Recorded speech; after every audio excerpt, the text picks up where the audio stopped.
গরমকালে এই রেসিপিটা বানাতে পারেন, খুবই সুন্দর হয়। পটল এবং বাটা মাছ দিয়ে পাতলা ঝোল করব, খুব জনপ্রিয় একটা রেসিপি। দেখুন আপনারা কিভাবে আমি রান্নাটা করছি।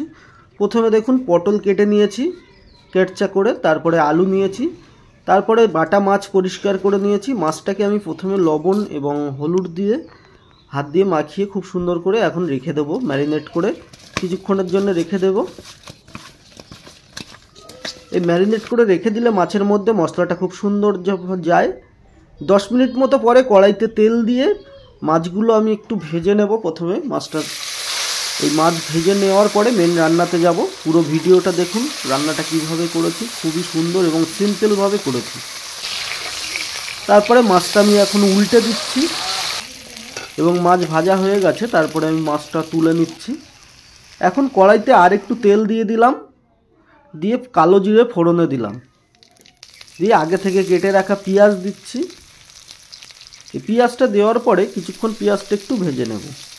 এই পেঁয়াজটা ভাজা হয়ে গেলে তারপরে যে পটল আর আলুটা কেটে রাখা ছিল সেটা দিয়ে দিচ্ছি। দিয়ে বেশ কিছুক্ষণ আমি 3 মিনিট মতো এটা ভেজে নেব। একটু 2 থেকে 3 মিনিট আমি এটা সুন্দর করে এখন ভেজে নিচ্ছি।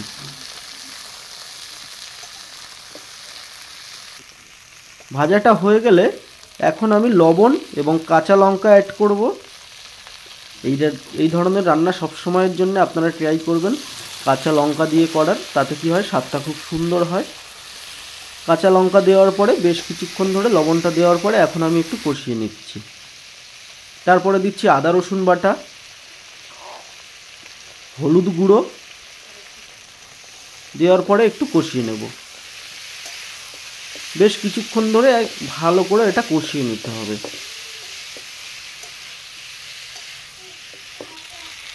দেখতেই পাচ্ছেন কষানোটা কত সুন্দর হয়েছে। আমি তুলে তুলে দেখাচ্ছি দেখুন। এরকম সুন্দরভাবে কষানো হয়ে গেলে তারপরে জল দিয়ে দিন পরিমাণ মতো।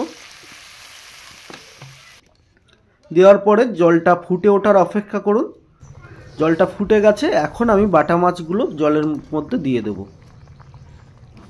দেওয়ার পরে আমি একটা ঢাকনা চাপা দিয়ে দেব, দিয়ে 5 থেকে 6 মিনিট রান্না করে নেব। দেখুন ঝোলটা অনেকটা কমে গেছে, একটু ঝোল ঝোল হবে এই রান্নাটা। তারপরে উপর থেকে আমি একটা বাটির মধ্যে বেটে নিয়েছি জিরে, ধনে এবং গোলমরিচ, জলের সঙ্গে গুলে নিয়ে শেষে দিয়ে দেব। দিয়ে 1 মিনিট মতো উনুনে বসিয়ে রাখবো কড়াইটা, তারপরে নামিয়ে নেব। এই রান্নাটা একবার করে দেখতে পারেন, খুবই সুন্দর হয়, একদম খুব সুস্বাদু। গরম ভাতের সঙ্গে দুপুরবেলা বাঙালির একদম জনপ্রিয় একটা খাবার। একবার হলেও ট্রাই করবেন। ধন্যবাদ।